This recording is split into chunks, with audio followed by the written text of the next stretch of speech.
Will you go get a haircut from Joe the Barber? It's a very likely possibility. He is like radio legend. He is, and there's a chance maybe he can reach out and we can come to some kind of barter agreement, make it happen.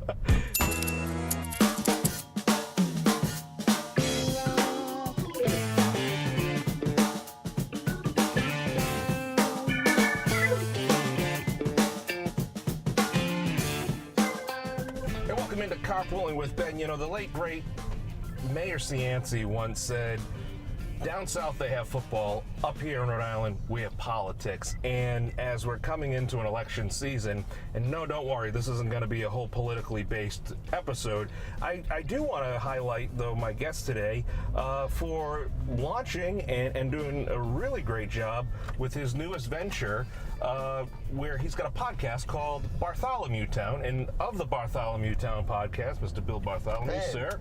Mr. Castro, thanks so much for having me in the car. I'm glad to have you here. And folks, for those watching at home, this may very well be the last video documentation of the long hair, sir. Yes, well, I won't necessarily go as far to say the entire locks, but those are the hard-hitting issues. That's the stuff that wins and loses elections right there.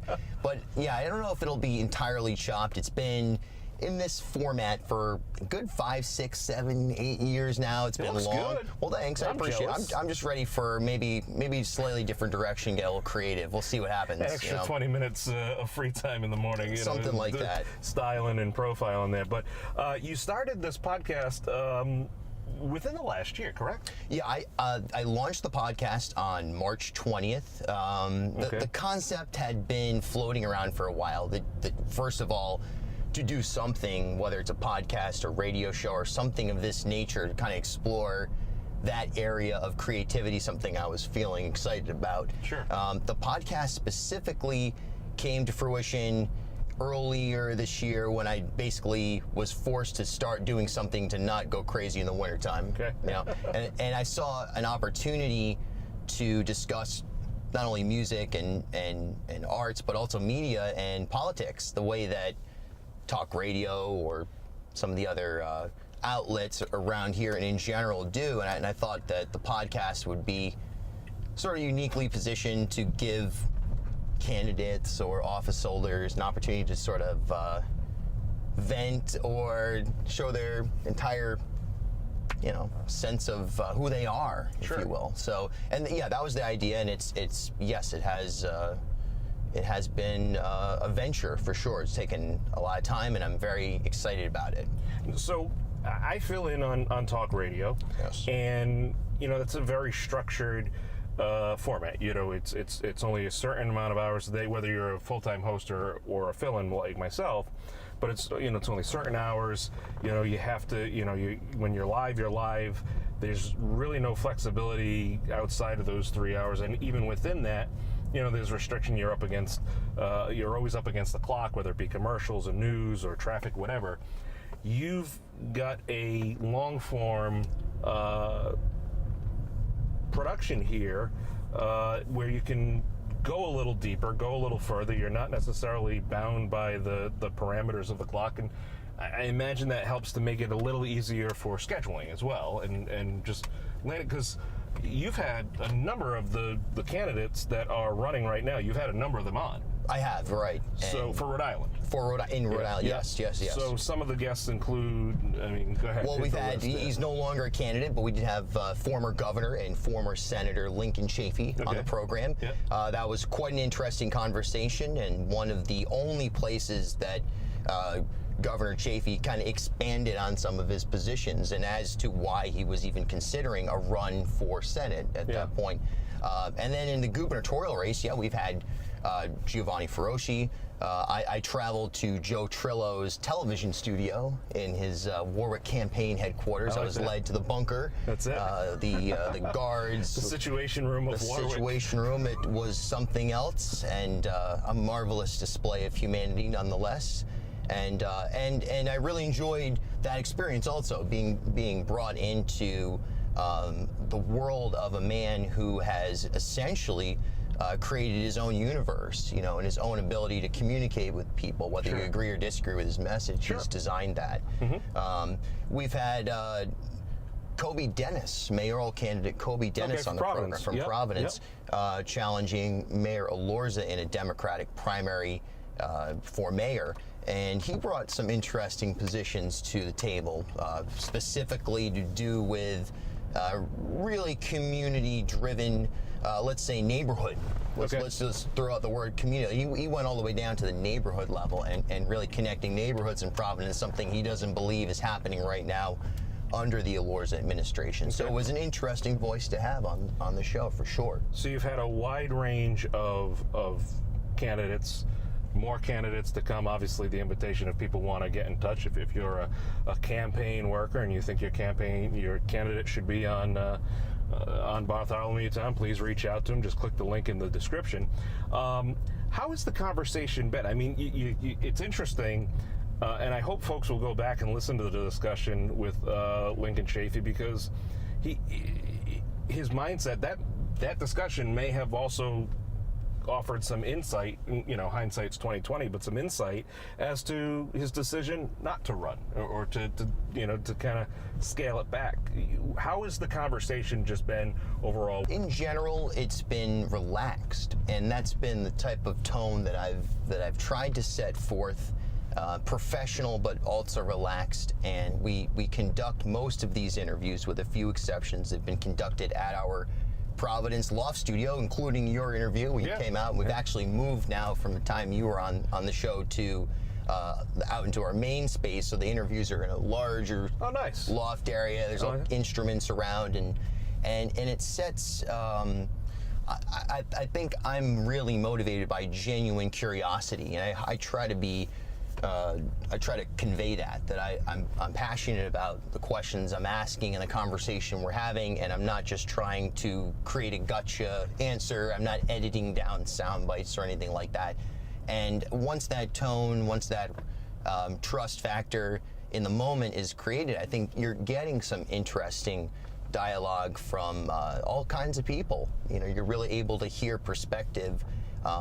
Lincoln Chafee would be a great example, or Matt Brown, or Ken Block, and you get more than you would get in a typical radio appearance, or you'd read or see on television, that's for sure. Well, something I really liked about the discussion, and for those scoring at home, I am not running for an office. We were talking about just media stuff. We ended up talking about the circus. We talked about just a whole wide range of things, the kids book and stuff, and also about your music, which you're a very talented musician. Well, so and we'll get to that as well, because there's so many facets to, the list of things you're involved with are as long as your hair. So just don't drop anything when you go. Exactly. Go get your ears lowered. Correlate. Will you go get a haircut from Joe the Barber? It's a very likely possibility. He is like radio legend. He is, and there's a chance maybe he can reach out and we can come to some kind of barter agreement, make it happen. That's awesome. I will videotape that. That'd be YouTube gold right there. It would be. I think that's the secret right there. Snapchat gold, maybe. But you've taken a method here that is unconventional. It's still, especially in Rhode Island, there really hasn't been a state, quote unquote, podcast that has really been involved with past elections. You've got, and I don't mean this in any kind of disparaging remarks to candidates, a good number of them are older and may just be outside of that. Podcasts might not be something they typically consume, that audio on demand. They're listening to the radio, they're watching TV, they may have their people they follow, but podcasting still, even though it's been around for close to 20 years, it is still very much an uncharted territory for a lot of different people for many different reasons. How has it been explaining to these candidates who maybe just aren't used to this format? What's it been like explaining to them, like, okay, I run this podcast and here's how it works? Well, I feel like for the candidates that are older, they're eager. If there's like buzzwords, like somebody told them in some consulting scenario, hey, look out, you've really got to be big on Instagram if you ever get a chance to do podcasts. And these are buzzwords that certain characters are excited about, because they believe it's a chance to connect with an audience that they're just not going to get on a talk radio scenario or even through the 6, 10, 12 news or anything like that. So I think that has been to my advantage, that in general there's the role that really going back to Ralph Nader, and in the 2000 election, that the internet, and then of course Howard Dean exemplified that. The role that the internet and new technology plays and has played in elections. There's an eagerness, I think, that I've seen from older candidates, from younger candidates, or not necessarily younger, but more in tune candidates. I found that it may be their first podcast that they were on, and that was something that they were specifically looking to do because they knew that they were going to get a chance to expand upon what they were trying to present beyond talk radio. Do you give them a T-shirt? Maybe there's a branding opportunity. My first podcast, like candidates first pod. Baby's first Christmas, candidates first podcast. I wish there was something like the log flume, photo at Disney World for them. Deer in headlights when they see what they've gotten themselves into. That'd be great. That's. But another thing about it too for me is I really am. If I had to say myself, I do listen to podcasts. I've done quite a bit of research, but I love talk radio. I'm the odd young quote unquote person that still listens to and calls into a WPRO regularly.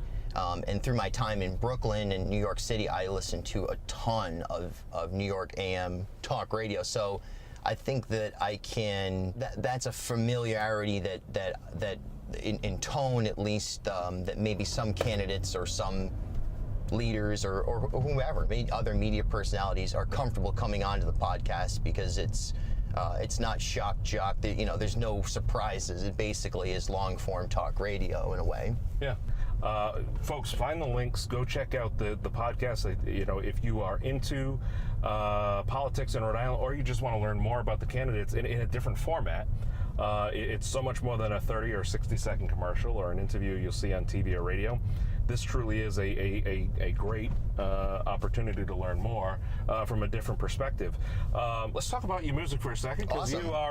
You're a very talented musician. Hey, thanks so much. I mean, what is it, 75, 80 different instruments you perform, you play? Right. Talk to me about your style and just the whole, what can people expect when they listen to, because you're playing all over the state now. Yeah, and truly it varies in a certain sense, but it's also one, and it may all be one song as well, everything I'm doing. It kind of all comes back together. I am a singer-songwriter and guitarist principally. I play in a band, we're called Silver Teeth. Yep. And it's an original band. The band is a trio, and my wife, Gabriella Rossi, plays bass in the band and sings and writes songs. We also have a drummer, Tom Berglund. Yep. And that unit is, that's my main operation. We started that band in Brooklyn, where I lived in Brooklyn for 10 years, grew up in Rhode Island, went to URI, and then immediately thereafter moved to New York City with a band I was playing with and stayed for 10 years myself. Wow. They moved back, but I stayed for a decade, and I went through an incredible experience as a musician there, on many different types of scenarios and encounters with people and so forth, and just personal growth. And Silver Teeth formed at the end of my time in New York, and that operation moved to Newport, and we tour. We just finished playing a Northeast run, Boston and New York and Providence, Newport, Columbus Theater in Providence, the Blues Cafe in Newport. And right now we're recording. We're getting ready to do what'll be our second release. We put one out 2 years ago, and that's my main band. I also perform as a solo singer-songwriter and work with a bunch of different people and play drums in some groups. So yeah, I mean, like I said, you have you like many artists, you have musical ADHD where you do different things, and Totally. Which is always great. It keeps you. Keeps your chops high and keeps everything going.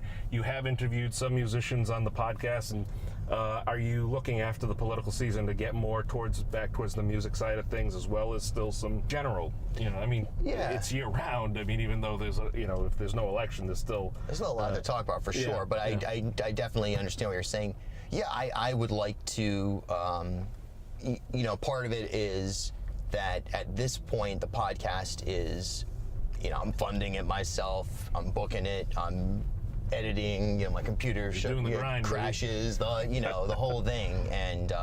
And my wife's very supportive and has assisted. She actually engineered the session you were on as well. So she's helped me. She was able to capture the dulcet tones of both of our voices and mix it quite flawlessly.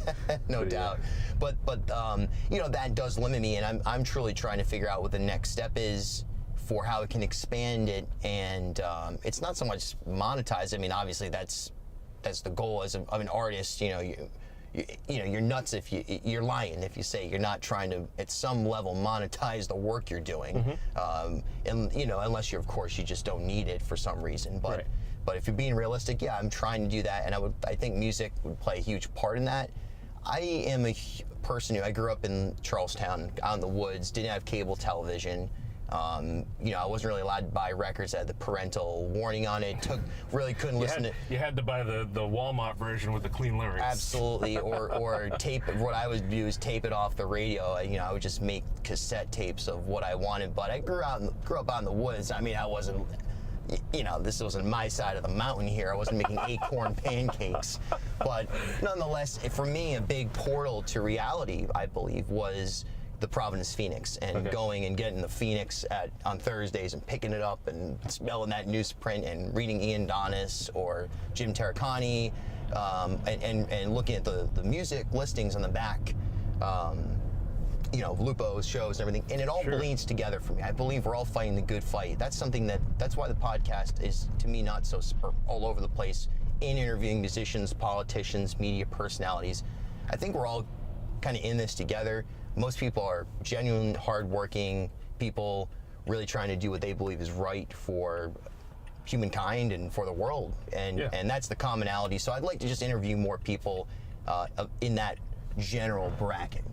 I think musicians are a big part of that, and I would love to interview Neil Young or Bob Dylan or whoever, if you want, for sure. As they're all watching, folks, Bob, Neil, just give him a call. Just give him a shout. He's very approachable. Absolutely. Very approachable, although he might look different when you see him next time. It's possible. But no, this is awesome. Where can people go to find find the episodes? And obviously it's podcasting, so you can listen to past episodes as well. Yes. So where are the links there? Yeah, so the best place is to find on your favorite streaming platform like Apple Podcasts or Stitcher or TuneIn Radio or anything like that. Yep. You can just type in Bartholomewtown and you'll find it. We also have a great partnership with the Newport Buzz. They distribute the podcast, so if you're familiar with that website, it's thenewportbuzz.com. You can find it there. Or just Twitter or Instagram at Bill Bartholomew, and it's always a party on the Instagram stories. That's a fun place to live if you like to have fun. Folks, if you are into politics, this is definitely something to check out. If you're into great music, this is definitely something you want to check out. You're kind of like the old school Apex. There's something for everyone. There it is at Bartholomewtown. I love it. Yeah, I can picture that Apex, that tent. There you go. That may be my new haircut. Maybe that's what we do here. People think it's a giant pyramid scheme, but it's not, folks. Right. I assure you, it's great quality content. Bill, thanks so much for joining me. Ben DeCastro, a legend, a Rhode Island legend, and an amazing television show. I got to pay you for that endorsement there. There it is. Thanks so much.